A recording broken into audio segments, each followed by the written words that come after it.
What is an artist? Merriam-Webster defines an artist as a person skilled in one of the arts, such as painting, music, or writing. I play the drums and guitar, and have played many live performances playing one of the two. I put in many hours of practice to get where I'm at. I can listen to a song and learn a drum part, and I can look up tabs and listen to a song to learn it on guitar. I have a level of skill. Am I amazing, or have a distinct sound? I don't. I'm no Neil Peart or Alex Lifeson. These two gentlemen are on another level. They both have practiced thousands of hours to get where they are. They could be referred to as a drum god or a guitar hero. Merriam-Webster also defines an artist as a person who's very good at something. Now, in the world of film, someone who's very good at what they do and has a unique style is often called an auteur, or a great artist. But to objectively make a case for someone to be an auteur, it's best to use actual criteria versus just fanboy film bro nonsense. So what criteria will I use to argue a filmmaker I believe to be an auteur? I will use those of Peter Wolin to argue why Alfonso Cuaron is an auteur.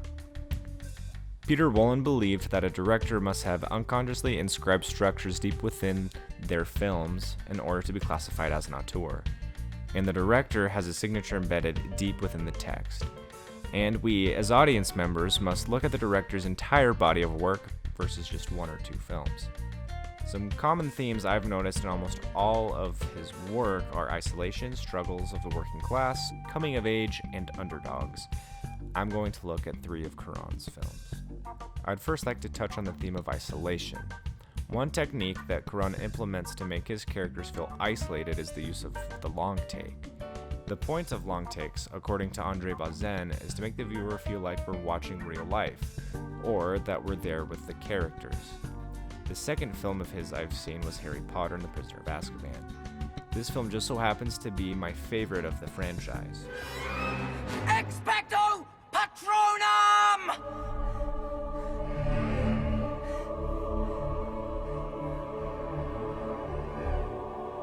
Now, Harry literally starts off the franchise alone thanks to He Who Must Not Be Named. Fast forward 3 books, and Harry has blown up Aunt Marge and is left home because he can't stand his aunt and uncle. He leaves with his trunk packed for school alone, in the dark, while being followed by a scrawny black dog, which happens to be his godfather. If any of this was a spoiler for you, I apologize, but it's 2020. The movie came out in 2004. You've had 16 years to see it and 19 years to read it here in the US. Get over it. Harry Potter's been out for like 20 years! It has not. It's been out for long! We have a real subtle example of isolation when Harry gets off the night bus and wakes up the next morning to find the Weasleys and Hermione there. Arthur drags Harry aside in a beautiful long take to explain the danger Harry faces this year at school.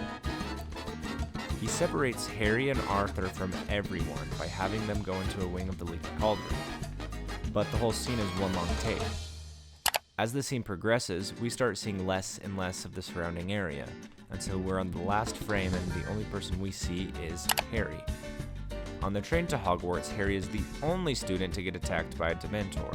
This creates a chip on his shoulder, and he wants to learn an advanced spell to defend himself. He finds himself getting taught this spell by Professor Lupin, who also is a very isolated character. He is also the coolest werewolf ever. If you don't agree with that, you can fight me, but I'm a pacifist, so...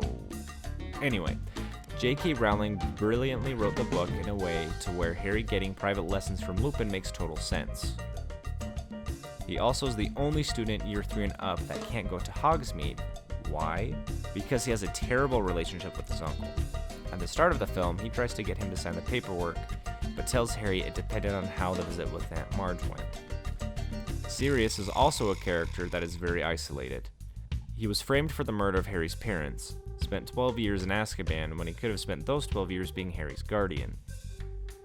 Roma has a very special place in my heart for many reasons. One of them is that beautiful dolly move on the beach at the end of the film. It really impressed me while watching it. It also brought back a ton of fond memories and feelings from when I lived in Argentina. This film's protagonist is Cleo, played by a non-actor, Yalitza Aparicio. She's from a small ghetto village on the edge of Mexico City, and she works as one of the housekeepers of a well-off Mexican family. From right there, she is isolated from the family due to her socioeconomic status. To make her even more isolated, she ends up being ghosted by her boyfriend after he finds out he got her pregnant. Now, this next part doesn't relate to any of the criteria of why Cuarón is an auteur, but there is a scene with a wildfire and has a bunch of the people trying to put it out. This hit home for me because of all the places in the world right now that are on fire or have been in the past weeks. For example, like my home of Washington State and my home away from home, Córdoba, Argentina. The only person to comfort her is her employer, who just so happened to be left by her husband at the beginning of the film. Near the end of the film, Cleo's water breaks, and she's rushed to the hospital. When I first saw this film, what happened next took me by surprise. She gives birth to a stillborn, this making her isolated yet again. At the end of the film, we get another moment of isolation, but in a heroic way. She, not knowing how to swim, wades out far enough into the ocean where the waves are crashing overhead to save two of her employer's kids who disobeyed her wishes of staying near the shoreline. Cleo, this emotionally and economically isolated woman, has a moment of total acceptance on the beach after saving the two kids. Now, the final film we're going to talk about is The Children of Men. Theo gets dragged into a radical group thanks to his ex-wife to help transport a woman named Key out of England. He had no desire to be part of it, but was forced by a sense of loyalty to the mother of his deceased son. Later in the film, we see Theo watch his only friend, his father-in-law, die at the hands of the rebels. This cuts off the final avenue he had to not be completely alone. This film is as much a film about isolation as it is about underdogs. Come to find out, the rebels started a coup and killed their leader, Theo's ex-wife. So now Theo and Key must avoid the police and the rebels. This film uses a lot of biblical symbolism. There's a joke about how Key became pregnant by immaculate conception. There's also a scene where Theo leads Key down the stairs during a firefight. And it's very similar to the story of the woman with an issue of blood that touched the hem of Jesus' garment. After this, they're on a boat headed to the people that will take Key and her child to safety. Theo dies from bleeding out, and the woman believes she is alone and going to die at sea for about 20 seconds. In this brief time before her rescue, we as audience members are with her thinking of the worst possible outcome. Another theme Cuarón likes is that of the underdog. The Prisoner of Azkaban is more focused on him accepting the fact that in the Muggle world that he is, and probably always will be, alone. But in the Wizarding world, he is famous for the circumstances of his parents' death and his near-death experience, and all of his friends and loved ones accept him for who he is. Harry is constantly looking for a father figure, whether it be Dumbledore, Arthur Weasley, or in this film, Lupin, and ultimately his godfather, Sirius Black. In Roma, we see Cleo, who is in her early 20s, come from a very poor background and deal with her boyfriend leaving her, and the idea of having to raise her daughter on her own. We then see her go through stages of grief after the birth and death of her daughter. Faced with all of these hardships, she overcomes them during the beach scene I mentioned earlier. Not only does she fulfill her job as a nanny/housekeeper, but she's able to do something for these kids she wasn't able to do for her daughter: save them.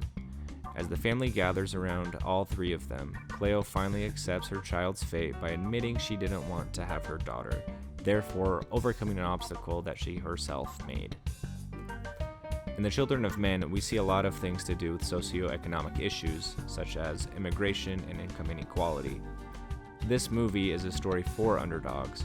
We see people with zero things given to them, and we see them overcome essentially two armies which are interested in Key. We see an immigrant become pregnant, something no one had done in about 18 years. An immigrant gave humanity hope. Harry Potter, in and of itself, is a coming-of-age story. Even from the first chapter of the first book and the first scene of the first movie, we see that this is a series of isolation. As the series progresses, we see Harry come to terms that he can't fit in the Muggle world. Isolation is a stumbling block of his coming of age. Harry has to overcome his inadequacies and opinions of himself to use the Patronus Charm, an advanced spell for any wizard, at the most crucial moment of the film, not only to save his own life, but also the life of his godfather. In Roma, we constantly see Cleo being undervalued by the father and mother of the family she works for. They complain about the house being messy, even when it's pristine. Aside from this, nearly everything I've said about this film highlights the struggles of the working class. I mean, come on. Alfonso Cuaron is one of my favorite directors working today. I feel like a lot of his work is undervalued because he hasn't done a lot compared to other directors. His work just inspires me and makes the film nerd side of me so jealous of what he's able to do, and especially in the way that he does it. I hope I gave enough insight that was enough to convince you that Alfonso Cuaron is indeed an auteur. That arm's going to carry you too far. Listen to my voice. You need to focus. I'm losing visual of you. In 2 seconds I won't be able to track you. You need to detach. I can't see you anymore. Do it now. Houston, I've lost visual, Dr. Stone.